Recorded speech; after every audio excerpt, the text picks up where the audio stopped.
also in the street plan of Washington, you find pentagrams. So here we have two pentagrams in the street plan of Washington. The top one points into the Capitol building, and the one at the bottom points into the White House. This is a political building, so we're told. In fact, it's a temple to a secret society, built by the Freemasons to a specific design, Congress, the Congress building. Where did it get its name from? Capitol Hill, from a sacred place of the Roman Brotherhood going way back called Capitoline Hill. And when Madeleine Albright, high priestess of this brotherhood, became Secretary of State, and she went across on her first overseas visit to Europe, she actually went to Rome and made an official visit, what for her would have been a pilgrimage to Capitoline Hill in Rome, and that's where we get Capitol Hill from. This is George Washington. In the last century, they decided they didn't have a decent statue of George, so instead of getting an American to produce one, they ordered it from Italy, from Florence. And when it arrived on the dockside, people were staggered, because here was George, the first president of the United States, depicted naked from the waist up with this cloth over his Bill Clinton's, and then pointing up one arm, pointing down the other. What's going on? Unless you realize where these people are coming from, it's inexplicable. Well, if you just hold that in your mind, arm up, arm down, naked from the waist up, and then Bill Clinton's covered in a piece of cloth, well, this is where it's coming from. This is the ancient depiction of the compilation of the negative force symbol that the Templars worshipped, or the high-level Templars worshipped anyway, called Baphomet. And this is why that they depicted George Washington in that way.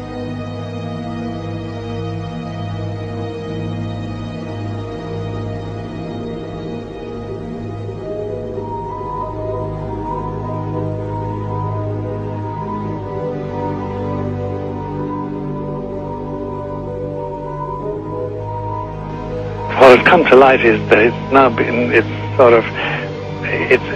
is not so surprising for a lot of people that there are covens amongst the very educated class, architects, doctors, lawyers, priests, brokers, and the leisure class. These are people who have made pacts with the devil.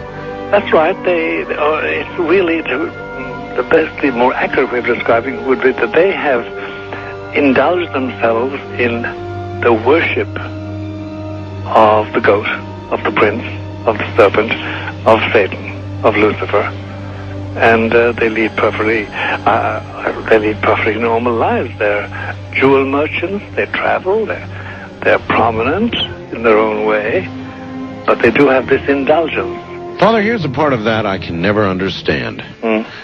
That has never made sense to me, and that is, if somebody were to make a pact with the devil, then obviously the implication is if the devil is there to make a pact with them, to make a deal, to make their life, this short mortal life on earth, pleasurable, with money or women or travel, or more interesting, whatever it is they want. Yes. Then they are aware of the presence of the devil, and they are obviously aware then of the presence of God as well, and they nevertheless make a conscious, stupid, short-term, blind choice to take what they can get in this lifetime. And to embrace one, you must embrace the other. It's not like it's some wishy-washy person. I know you do.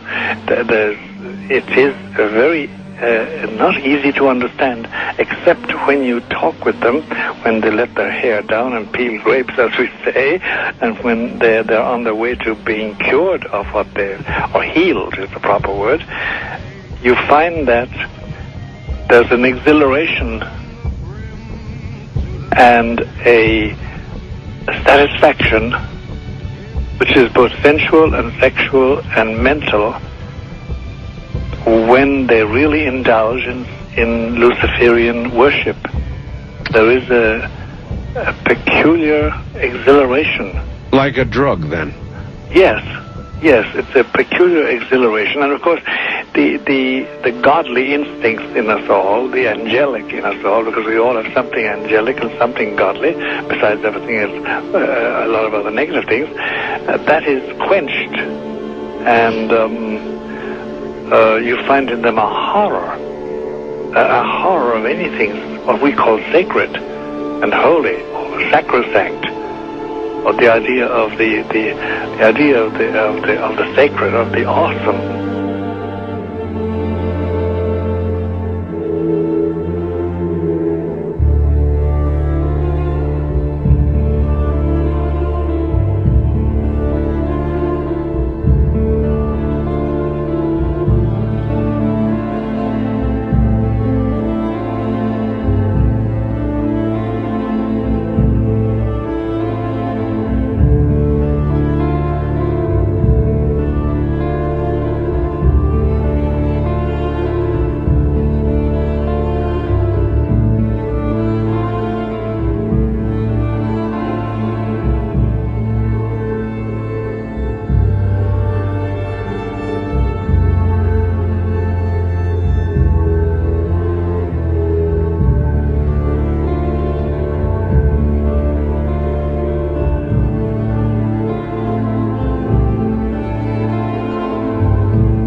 How in the world did you ever get involved in praying to demon spirits?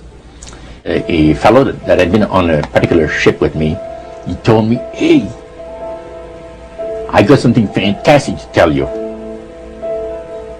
He said, "I am affiliated with people that speak with the spirits of the dead. How would you like to talk to the spirit of your dead mother?" And I was shocked. I was shocked. He said, "You wouldn't be afraid of talking to the spirit of your dead mother, would you?" Well, I said, "I'll tell you what, I would have to give that some thought, because it's something I never thought about before in my life." Most of us probably haven't. A little afraid of something like that. Well, he says, you know, it's written all over your face. You're afraid of going to a seance. But he says, "I know you. He says, you're going to come."